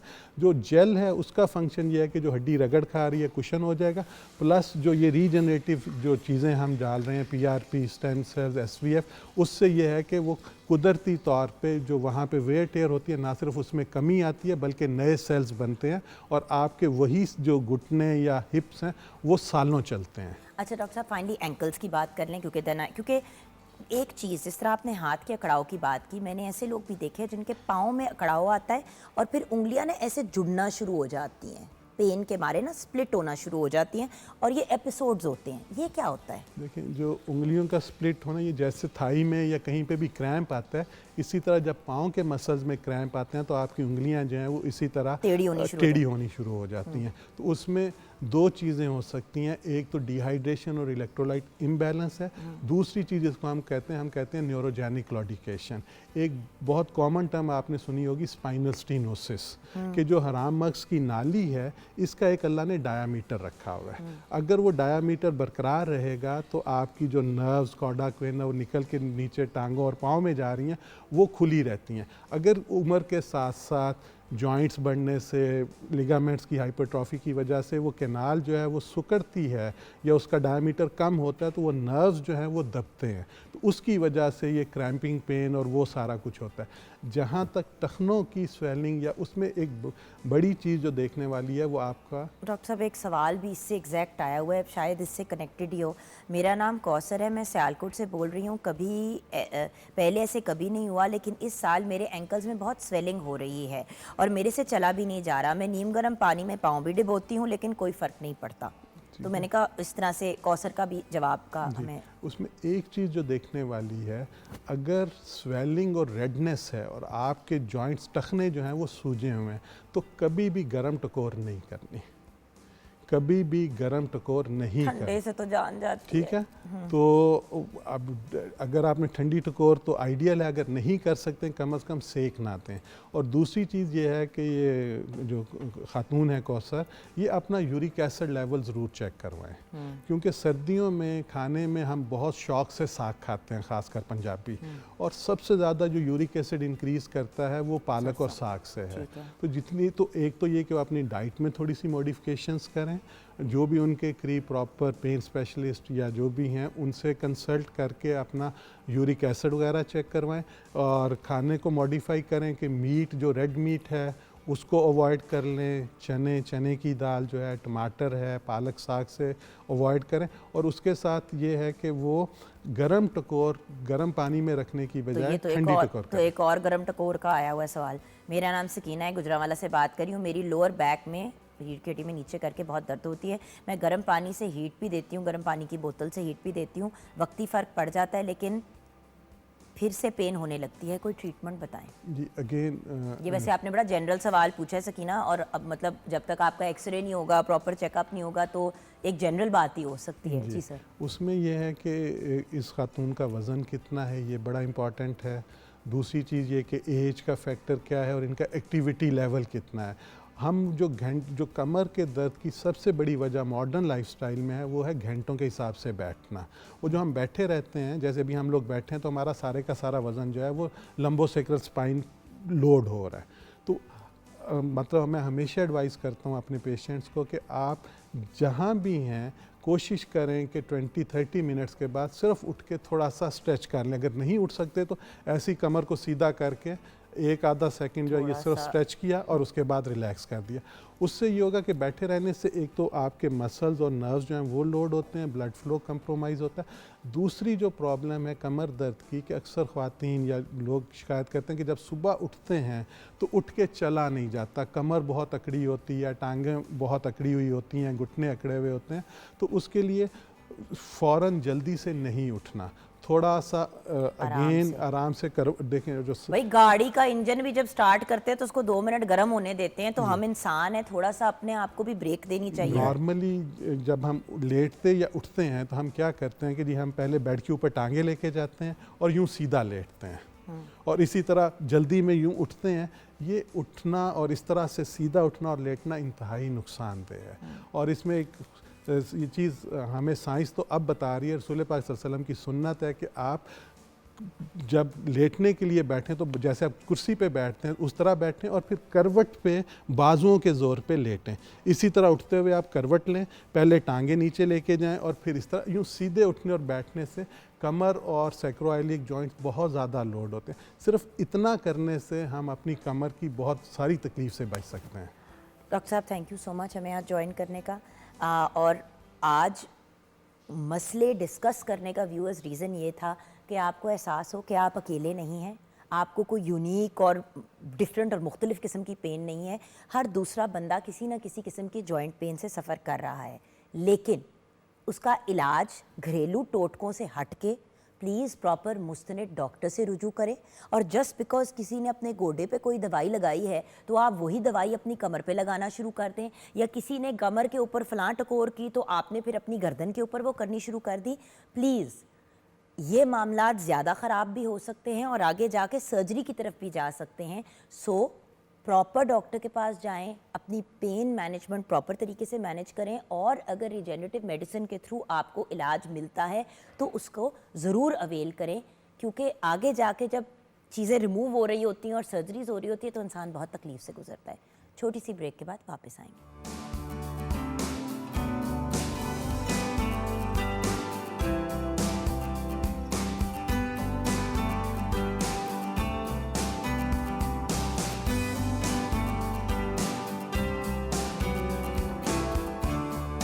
Welcome back from the break viewers, जहाँ पे हमने पेन मैनेजमेंट की अभी ब्रेक से पहले बात की, इसी गुफ्तगू को हम कंटिन्यू करेंगे। और हमने स्पेशली रिक्वेस्ट किया है तबीबा मासूमा ज़हरा को कि वो हमें ज्वाइन करें। आप हर्बलिस्ट हैं, आयुर्वेदिक एक्सपर्ट हैं, एक्यूपंक्चरिस्ट भी हैं, एक्यूपंक्चर स्पेशलिस्ट हैं, TCM स्पेशलिस्ट हैं, ट्रेडिशनल चाइनीज़ मेडिसिन स्पेशलिस्ट। अस्सलाम वालेकुम। वालेकुम अस्सलाम। ऑफ कोर्स साथ में ये भी व्यूअर्स के साथ शेयर करना चाहूँगी कि शान अली आज हमारे साथ हैं। कोई भी बात करने से पहले पेन की हम अभी बात कर रहे थे, पेन मैनेजमेंट की, तो ये ज़रा एक्सप्लेन करेंगी कि पेन को इंसान कैसे मैनेज करे? देखो आयुर्वेदा में पेन हमेशा रिलेटेड होती है ज़्यादातर वाता यानी गैस ड्राइनेस के रेफरेंस से।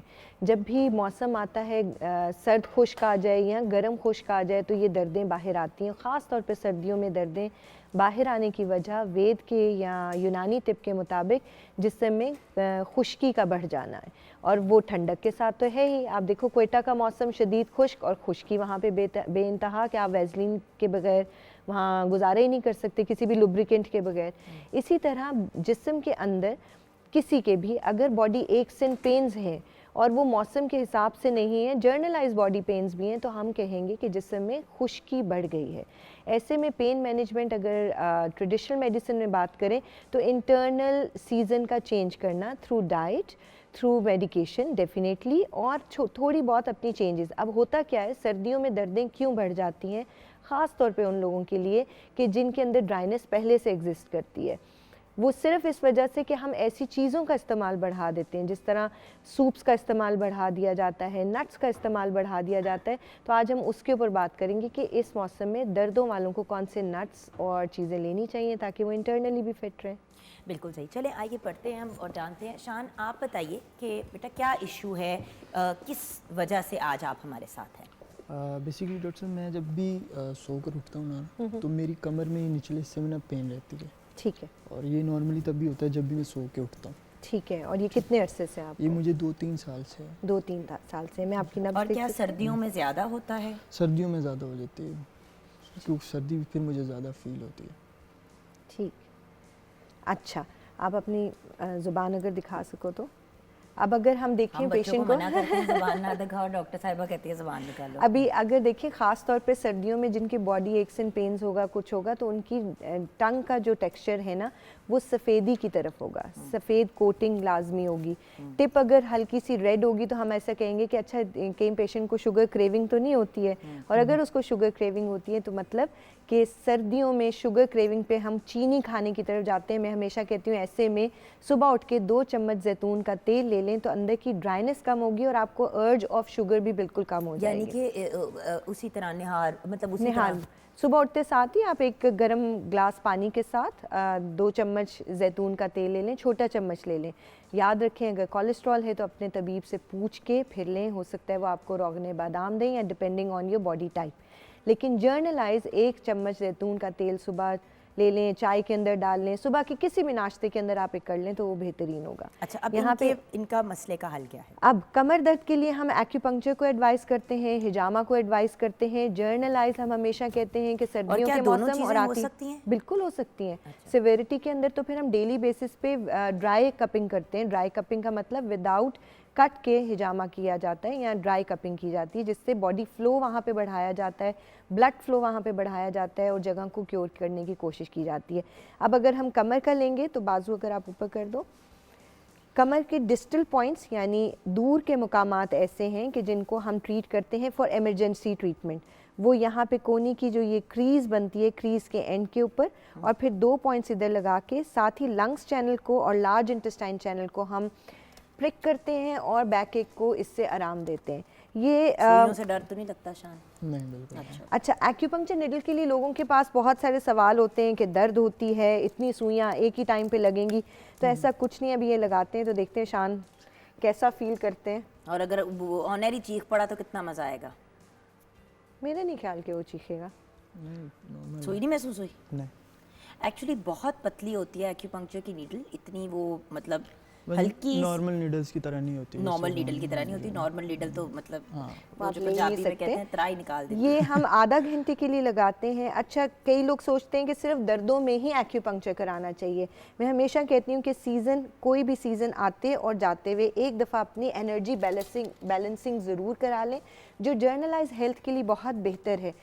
होता ये, आपने देखा चाइनीज़, उनकी एज कितनी रुकी हुई होती है, दे आर वेरी फिट। एक तो वो अपनी डाइट का ख्याल रखते हैं, दूसरा रेगुलर बेसिस पे अपनी एनर्जी को बैलेंस करते हैं। हम खाने पीने से देखने वाली वो कह रही है अभी ये और भी सुइयां घुसेगी अंदर। दर्द हो रही है शाम? नहीं, दर्द नहीं हो रहा। नहीं, वो सिर्फ ये देख रहे हैं ना कि कितनी सुइयां टोटल अच्छा कितनी जी, टोटल ये इस तरह से ये कमर दर्द के लिए हम लगाते हैं। ये इनिशियली पेन को फौरी तौर पे रिलीफ देती है। डिस्टल पॉइंट्स हैं, ये लोकल पॉइंट्स पे भी लगाया जाता है, जिसमें से कमर के साथ साथ घुटनों के पास कुछ पॉइंट्स हैं और पैरों के पास कुछ पॉइंट्स हैं, वो लगाए जाते हैं। इसके बाद पेन के लिए हम ये मोगज़ा का इस्तेमाल करते हैं। मोगज़ा एक ऐसा हर्ब है जो पेन किलर हर्ब है, मैगवॉट इसको बोलते हैं। इसकी हीट दी जाती है। पेशेंट्स को हम रिकमेंड करते हैं कि आप ये मोगज़ा अपने साथ भी रख लो। जो हमारे पास जैसे लेट्स सपोज जिनको बहुत शदीद दर्द होती है तो फिर दिन में 2 से 3 बार मोगज़ा करने अब का हम उनको तुम्हें आग बताया जाता लगाने है। लगे हैं शान, ठीक। और देखते हैं कि तुम्हें आग लगती है कि नहीं लगती। सो ये हल्का सा बर्न हो जाएगा। उसके बाद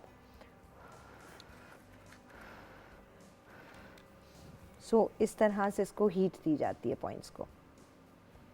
ये बेहतरीन पेन मैनेजमेंट है, ख़ास तौर पे उन लोगों के लिए कि जिनको शदीद दर्द है, उनको ये सूदिंग इफेक्ट देता है। और शान मोगज़ा इतने का गौर से मत देखो, कुछ नहीं आपका जलने वाला, उसको सिर्फ ये टेंशन हो रही है कि मैं सड़ ना जाऊं कहीं। हल्का सा हीट दी जाती है।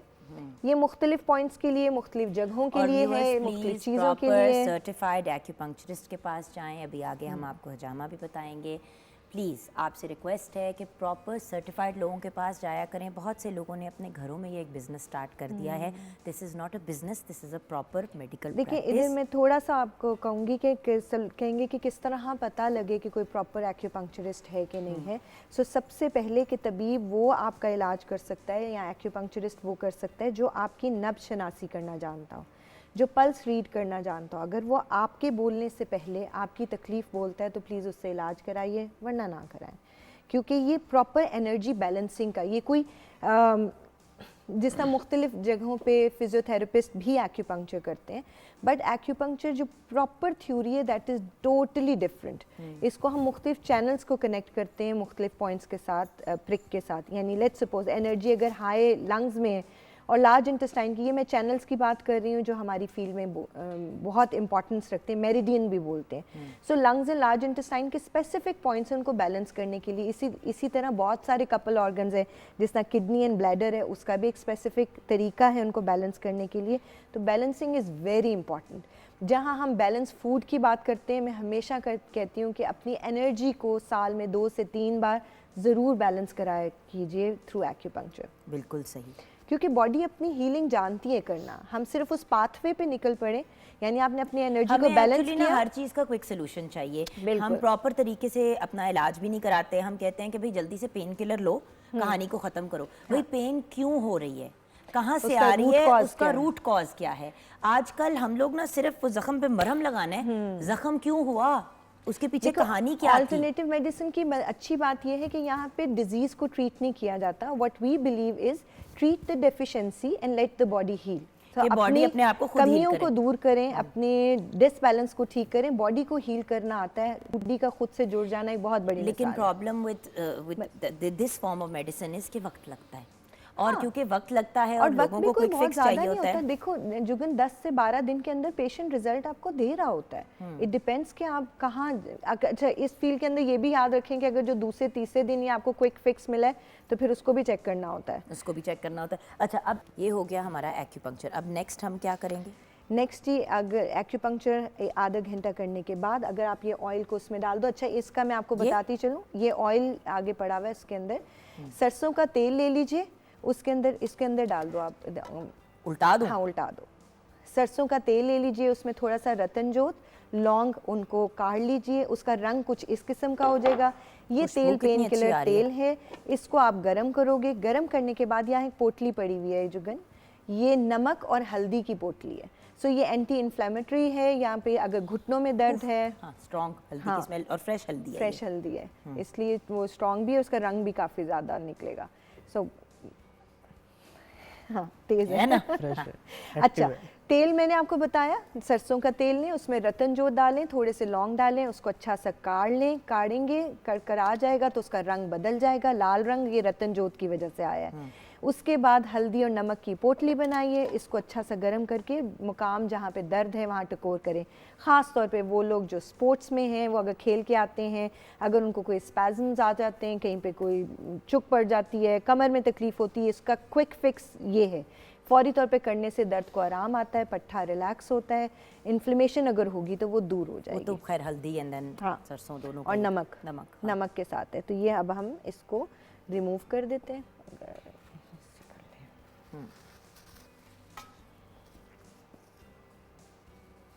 देखो इससे कोई ब्लीच श्लीच भी नहीं होता, कुछ भी नहीं है कि जिसके लिए हम डरें कि कुछ। ये अब डिबो के दूं मैं आपको, जी, गरम करके। इसी के अंदर डाल दूं? हाँ डालो, अच्छी तरह से। देखो गरम हो गया। क्योंकि इसका रंग उतरेगा जुगन, तो आई वुड सजेस्ट कि आप ना ही करें। ना करें। आपको पता है मुझे आपको असिस्ट करने का बहुत शौक है। हाँ। अच्छा मैं कर देती हूँ। नहीं अभी हमने उसके ऊपर कुछ करना है। हमने अब उसके ऊपर उतार दिया है। ये मैं इसलिए दिखा रही हूँ कि ख़ास तौर पे स्वेलिंग जहाँ हो, ऐसे जॉइंट्स जिनमें पेन है, अर्थराइटिस की पेन है या रेगुलर स्पैज़म है, आपको तकलीफ़ है, वहाँ पे आप इसको रख के गरमाइश दो। उसके बाद अच्छी तरह से इसको लपेट लें। अच्छा, ओवरनाइट रखें तो ये बहुत बेहतरीन है। बार बार गर्म करते जाएं और ये लगाते जाएं। ये इनिशियली किसी भी ऐसी पेन में कि जो खेलते हुए आपको चोट लग गई है, बच्चे को चोट लग गई है, उसके लिए स्पोर्ट्स के अंदर हैं आप, आपको कोई एंकल में कोई तकलीफ़ हो गई है, उधर घुटनों के दर्द है, उसमें भी ये काम करता है। सो इसको इस तरह से आराम से टकोर देंगे ठीक है। और अच्छी तरह से और इसको जैसे लपेट उनकी लीजिए। लोअर बैक में पेन है तो हम लोअर बैक को जो है लोअर बैक पे करेंगे, और ख़ास तौर पे लोअर बैक में घर में अगर किसी को तकलीफ़ है तो कोशिश करें कि इस एरिया को भी कवर करें। डिस्टल एरिया को आप इसी चीज़ से गरमाइश दे सकते हैं, टकोर दे सकते हैं। सही। ठीक है। फाइनली अब हमें हिजामा का बता दें।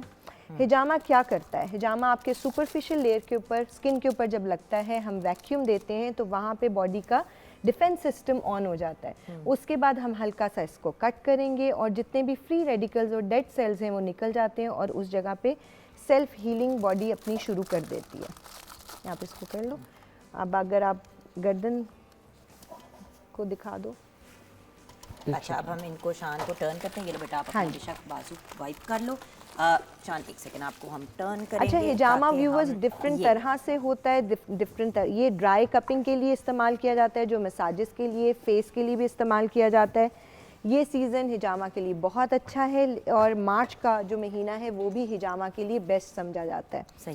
सो जब भी ऐसे कहीं अब आप यहाँ पे आ जाएंगे। जी, फिर आप कब पकड़ाते जाओगे? हाँ, मैं आपको कब पकड़ा दूँ। अच्छा जी।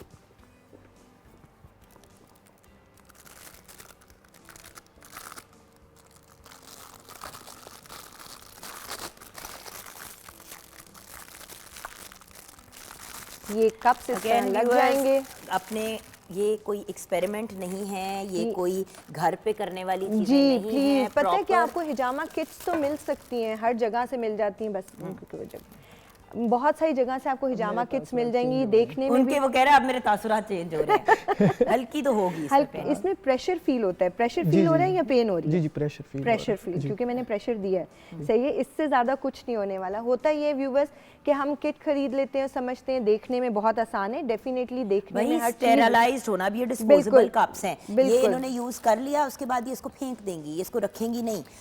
ये फॉर एग्जांपल इनके वो वाले हैं कप्स जो सिलिकॉन cups हैं, सिलिकॉन जो ये- dry cupping के लिए जो ड्राई इस्तेमाल कपिंग के होती लिए होते हैं, लेकिन इसको भी वो प्रॉपर स्टेरलाइज बिल्कुल करके यूज ऐसा है। करती हैं। सो प्लीज एक प्रॉपर तरीका और प्रोसीजर होता है इन चीज़ों को करने का। जस्ट बिकॉज मैंने 4 दफ़ा देख लिया टीवी पे होते हुए तो मैं करना शुरू हो जाऊँ, प्लीज इस चीज़ को आपने ऐसे। अवॉइड करना है। बिल्कुल। से दूर इसके साथ मुख्तलिफ हम जिस तरह ये पॉइंट जो है हसद नज़र जादू का पॉइंट है, हदीस के मुताबिक इस पॉइंट पे 1 in 55 ये वो पॉइंट्स हैं जहाँ से नेगेटिव एनर्जी रिलीज़ की जाती है।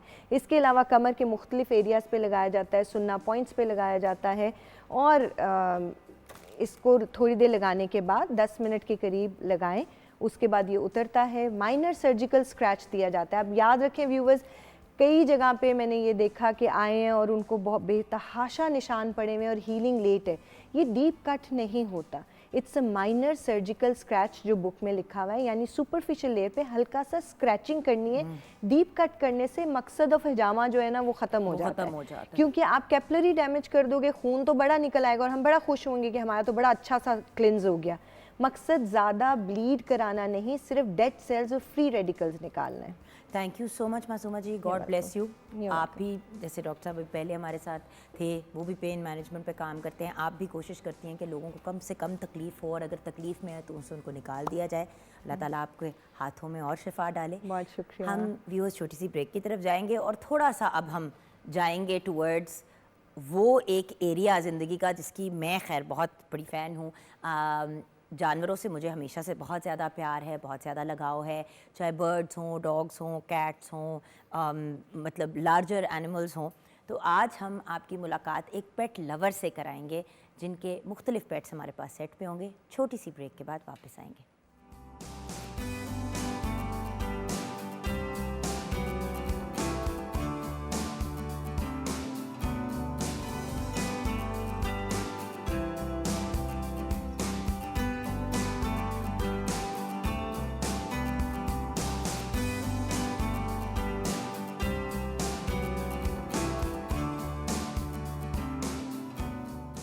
Welcome back from the break viewers. जैसे कि आपको वादा किया था कि आपकी मुलाकात आज एक पेट लवर से कराएंगे, एक ऐसे पेट लवर जिनको एग्जॉटिक पेट्स का बहुत शौक़ है। जैसे कि आप देख रहे हैं ये मिस्टर सुल्तान मेरी गोद में बैठे हुए हैं इस वक्त, और जिनके ये हैं, वैसे तो मैं इनसे चोरी करने के चक्करों में हूँ, लेकिन क्योंकि बहुत से लीगैलिटीज़ होती हैं, लाइसेंस होता है, तो मोहम्मद नईम साहब से मुलाकात करते हैं। अस्सलाम वालेकुम। जी वालेकुम अस्सलाम। ये सुल्तान तो आपकी गोदी में, सुल्ताना, क्या बात है आपकी, क्या बात है। अच्छा मुझे ये बताइए, अब मैं क्या बोलूं? खुश हो रहा है। अब मैं क्या बोलूं? कहीं तोता बोल रहा है तो कोई। अच्छा सबसे पहले मुझे बताएं कि पेट्स का शौक, पेट्स रखने का शौक किस एज पे हुआ? ये जी शुरू से ही मुझे बचपन से ही था, तकरीबन समझ लें कॉलेज लाइफ से। तो चूँकि मैं मेरे दोस्त थे, उनका फार्म हाउस था, वहाँ मैं जाता था, शेर वगैरह देखता था, तो इंपोर्ट भी वो करते थे, तो उधर से फिर मुझे शौक़ हुआ। अच्छा, और घर वालों का रिस्पांस, सबसे पहला पेट क्या रखा था आपने? सबसे पहले मैंने पैरट्स से स्टार्ट किया था। शुरू में मुझे आइडिया आया था कि मैं ये ना जो है ये लाइन कब जो है ना, इसको मैं कहीं पार्क में, कहीं ज़ू में रखूँ ना, तो लोग इसके साथ तस्वीरें खिंचवाएं। लेकिन वो फिर WWF NGO ने उसको रिजेक्ट कर दिया, इसको ना आइडिया को। उन्होंने कहा नहीं, लाइन कब नहीं, आप पैरट्स रख लें। तो वो पैरट से फिर मैंने ये जो है ना शौक़ को मैंने जो है पब्लिक करने के लिए तो पार्कों में मैंने बर्ड्स रखे। उसके बाद फिर बर्ड्स पार्कों से मैं ले गया मॉल्स के अंदर। अच्छा, मॉल्स बनने शुरू हुए पाकिस्तान में अच्छे, तो मॉल्स के अंदर ले गया। तो इस तरह फिर बढ़ता जो है ना ये शौक़ बिज़नेस में कन्वर्ट हो गया। अच्छा, बिजनेस में कन्वर्ट हो गया। अच्छा सबसे पहले तो मुझे ये बताइए कि जब बर्ड्स रखी तो घर वालों की क्या रिएक्शन थी? क्योंकि बर्ड्स के हद तक फिर भी घर वाले ज़रा कहते हैं इट्स ओके। हाँ जी, लेकिन वो अब मानूस हो गए इनसे। अब वो कहते हैं, वो अब उनका दिल लग गया। शुरू में रिएक्शन था मेरी मिसेज़ की तरफ से, बच्चों की तरफ से नहीं था। अच्छा, बच्चे बहुत ज़्यादा, बल्कि ये जो लाइन कब है ना, ये बहुत छोटे थे। ये पेयर है वाइट लाइन का। हाँ जी, ये इनमें कैट फैमिली में जो पाकिस्तान में लोग शौक कर रहे हैं फार्म हाउसेस में, उसमें रॉयल बंगाल टाइगर है, ये ब्राउन कलर का होता है। एक वाइट टाइगर है दुनिया का नायाब, और एक वाइट लाइन है, और 4 नंबर पे है कॉमन लाइन। कॉमन लाइन जो है वो बड़े मतलब नॉमिनल होते हैं, इजी मिल जाते हैं, लेकिन ये बहुत नायाब हैं जो आपकी गोद में ये वाइट लाइन के बच्चे हैं। अच्छा अब एक बात बताएं, अब देखिए मैं थोड़ा एनिमल क्रूअल्टी के पॉइंट ऑफ व्यू से भी बात करना चाहूँगी, क्योंकि कहते हैं कि वाइल्ड एनिमल्स को ऐसे नहीं बंद करना चाहिए। तो ये जो बच्चे हैं इनके पीछे भी एक स्टोरी है ना? हाँ जी, वो स्टोरी ये है कि जो बच्चे, हमारा फार्म हाउस है, तो जो बच्चे जो है वो मदर अटेंड नहीं करती, दूध नहीं पिलाती। ऐसा हो जाता है कई दफ़ा, मदर जो है ना वो दूध नहीं पिलाती ना बच्चों को, तो इनको फिर ज़िंदा रखने के लिए हमें उठाना पड़ता है। हम वेट करते हैं, कुछ आवर्स वेट करते हैं, एक दिन वेट कर लेते हैं पूरा। वेट करने के बाद फिर बच्चों तो भूखा मर जाएगा, फिर हम उसे उठाते हैं। नहीं, वो प्यार से कर रहे हैं। वो ठीक है, प्यार से हाँ जी, इनको अभी काटने का नहीं पता है। तो मेरे पास घर पे, मैंने आपको पहले भी बताया, 4 डॉग्स हैं, 3 कैट्स हैं, तो मैं भी रख लेती अगर मेरे घर वाले मुझे घर से निकालने की धमकियाँ ना देते। और बात ये है कि देखें कैट फैमिली तो वैसे ही बहुत लविंग, और एक उनका एक ही होता है बंदा जिसके साथ वो बहुत अटैच होती हैं हाँ जी। हमेशा। तो ये तो चलें, ये तो वैसे ही मेरे से अटैच हो गया सुल्तान, तो ये आप मुझे दे दें। अच्छा फिर बताइए, अगर लायन रखने का के पीछे प्रोसीजर्स क्या क्या हैं? क्योंकि ये वाइल्ड लाइफ से जो काम लाइसेंस करना लेना है वो पड़ता है। लीगल तरीके से हाँ करना जी। है ना। देखें, वाइल्ड लाइफ से लाइसेंस लेना पड़ता है। हमारे पास ब्रीडिंग फार्म का भी लाइसेंस है और मेरे पास ज़ाती तौर पे ये डीलर का भी लाइसेंस है, वाइल्ड लाइफ का। अथॉराइज्ड डीलर हूँ मैं। अच्छा। मैं प्राइवेट सेक्टर में, गवर्नमेंट सेक्टर में मैं जानवर सप्लाई भी कर सकता हूँ और उनसे एक्सचेंज ऑफ एनिमल भी कर सकता हूँ, ये चिड़ियाघरों वगैरह से। अच्छा। तो ये मुझे तो बहुत साल हो गए हैं चिड़ियाघरों में और वाइल्ड लाइफ के साथ काम करते हुए, 15-20 साल हो गए हैं। तो ये जो है, ये बच्चे जो हैं, इनके बारे में मैं आपको बता रहा था कि ये बच्चे मदर ने अटेंड नहीं किए और इनकी आंखें बंद थी जब मैं लेके आया था।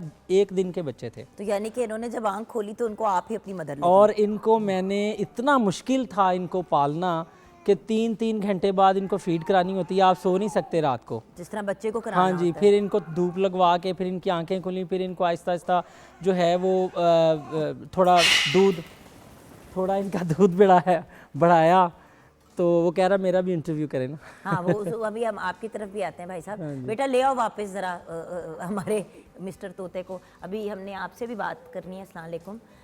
एक तो आज हमने पूरा ज़ू बना लिया ना अपने उसको सेट को। ये ले जी, वापस आ गए भाई साहब। चलें जी, ओके। इतना इजी नहीं है इनको संभालना ना, लाइन कब्स को। ये 12 लाख रुपए का बच्चा है। और अगर ये आपको ज़रा सा आपने फीड में कोई हो गया, इनको स्टार्ट में खुद यूरिन कराना होता है। इनको उठा के, इनकी टेल उठा के कॉटन से इनको रैप करना होता है, इनको कराना पड़ता है, वही जिस तरह किटन को करना पड़ता है। हाँ जी, 20-25 दिन इनको मैं खुद ही यूरिन कराता रहा हूँ।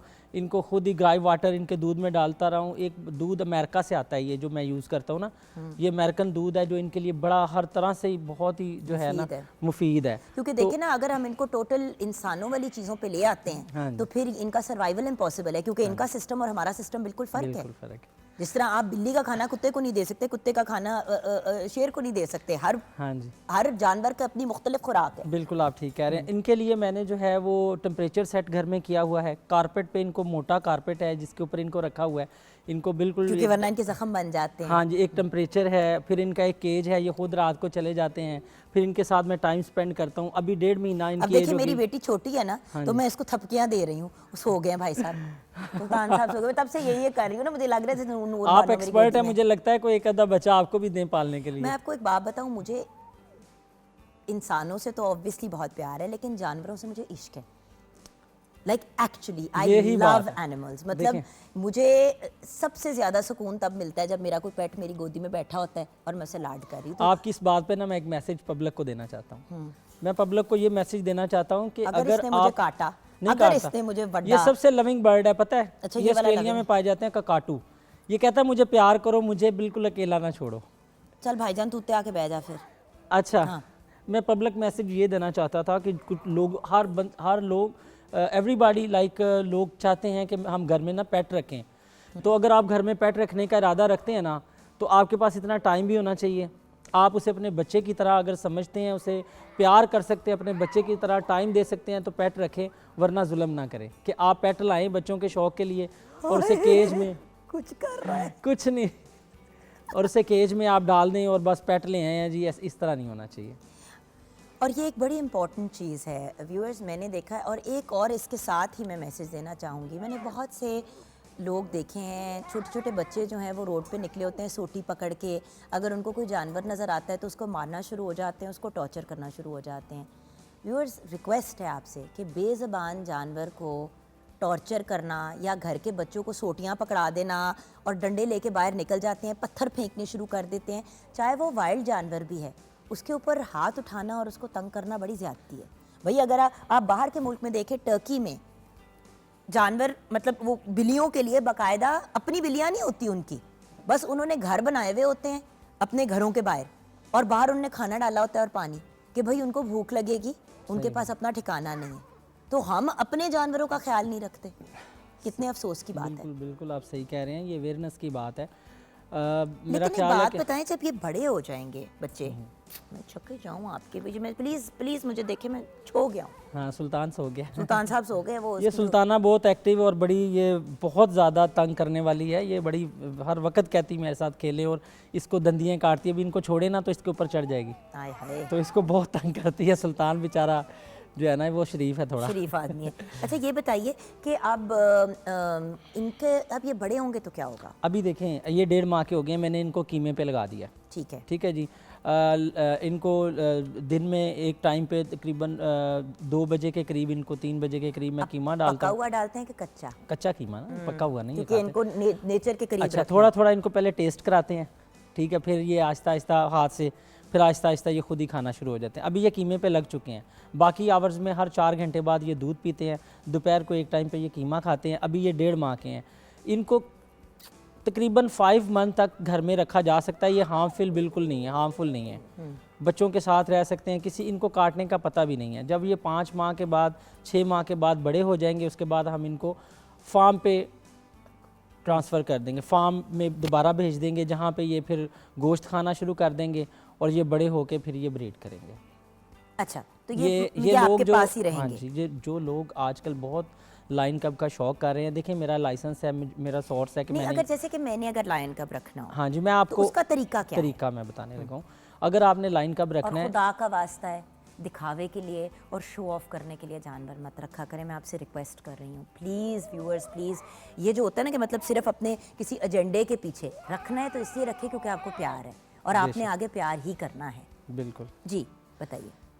अच्छा, ये जो है ना, इनकी एग्जैक्ट जो एज है ना, तकरीबन कोई 5-6 महीने के बाद इनको मैं बता रहा था कि इनको फार्म पे हम छोड़ देते हैं, वहाँ से ये ब्रीड शुरू कर देते हैं। और अगर आप ये पेट रखना चाह रहे हैं तो इसका इजी है कि आपके पास सोर्स होना चाहिए, आपने कहाँ से लिया है।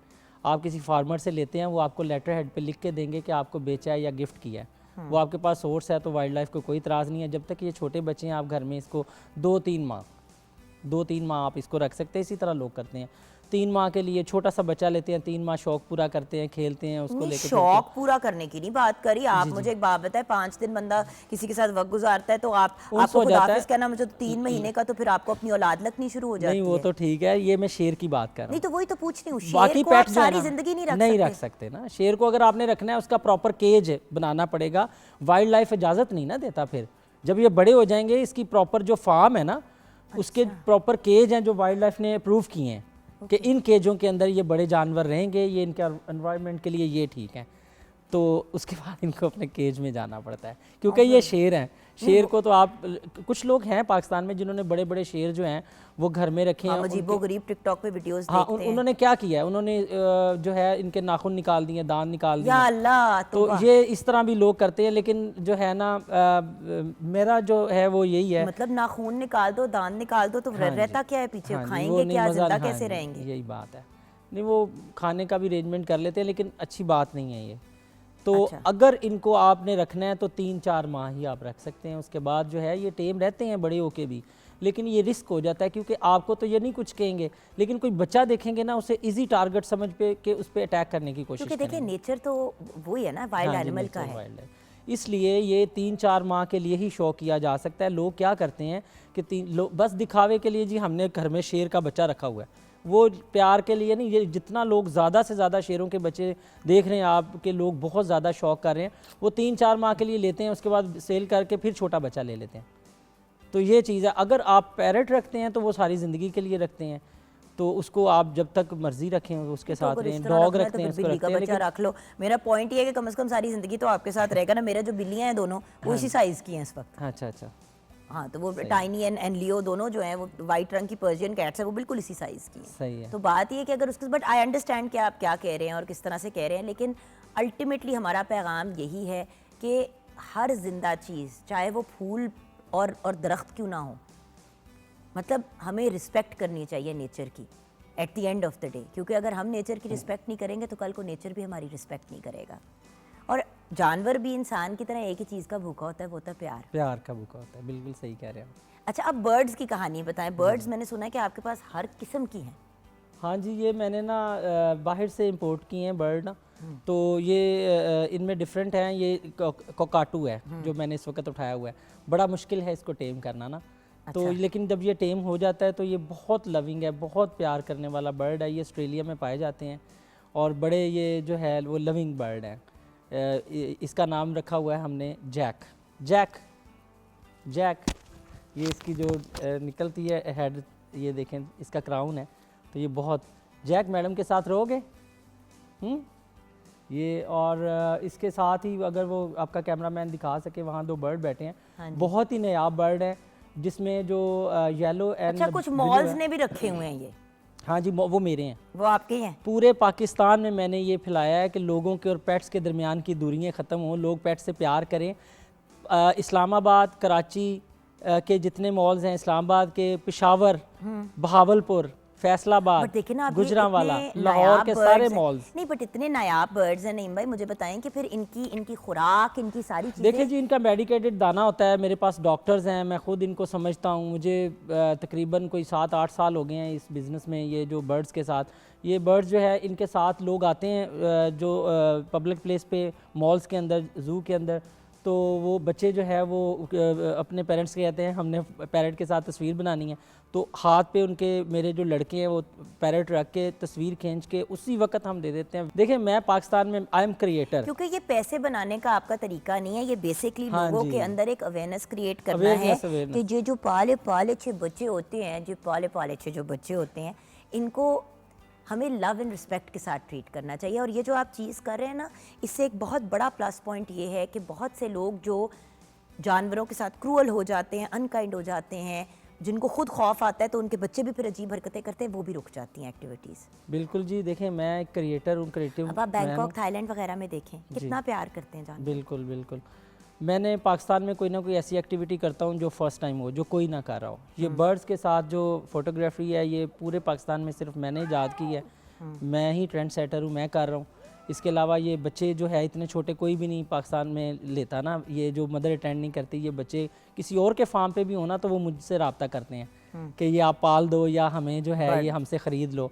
इसके अलावा पोनी हॉर्स हैं, छोटे घोड़े मैंने हॉलैंड से मंगवाए हैं, जो डिफरेंट जगहों पे चल रहे हैं, पार्कों में और फोर्ट्रेस में चल रहे, वो भी मेरे हैं छोटे, मैंने हॉलैंड से इंपोर्ट किए। उनके बच्चे उन पे राइड करते हैं। फिर ये डाचियाँ, कैमल कार्ट माल पे भी फोर्ट्रेस में, वो भी मेरी ईजाद है, वो भी मैं लेके आया हूँ पाकिस्तान में। तो एज अ फाइनल मैसेज आप हमारे व्यूअर्स को क्या कहना चाहेंगे? मैं यही कहना चाहूँगा कि देखें, बात यह है कि अगर आप पेट रखना चाहते हैं तो नेवर माइंड, कोई मसला नहीं, पेट रखें आप, लेकिन पेट से प्यार करें, बेजुबान है, देखें जुल्म ना करें। अगर आप अपने बच्चे की तरह इसको रख सकते हैं, ट्रीट कर सकते हैं प्रॉपर लीगल, और प्रॉपर इनकी जो है ना, इनको आपने इनकी टेम्परेचर देखना है। इनको भी, ये जानदार है, इनको भी सर्दी लगती है, इनको भी गर्मी लगती है। इनके लिए भी जो है ना, आप जिस तरह का अपने लिए आपने गीज़र लगाए हैं घर में, सारा एनवायरनमेंट अपने रहने के लिए बनाया, तो इनके लिए एनवायरनमेंट होना चाहिए, फिर इनको रखें। ये एक पब्लिक मैसेज है। मेरे घर वाले एक ही बात कहते हैं ये जानवरों का तो तुम हमारे से बेहतर ख्याल रखती हो, लेकिन बात यह है कि अगर आपको इश्क है जानवरों के साथ तो है। बस मेरी सिर्फ एक ही दुआ है कि अल्लाह ताला हम सब के अंदर इतना शऊर पैदा करे कि हम इंसान, जानवर, चरिंद, परिंद, पौधों, सब के साथ प्यार करना सीखे। जितना प्यार फैलाएंगे उतनी ही ज़्यादा हमारे मुल्क में नेगेटिविटी, हमारी दुनिया में नेगेटिविटी ख़त्म होगी। Thank you so much sir join करने का।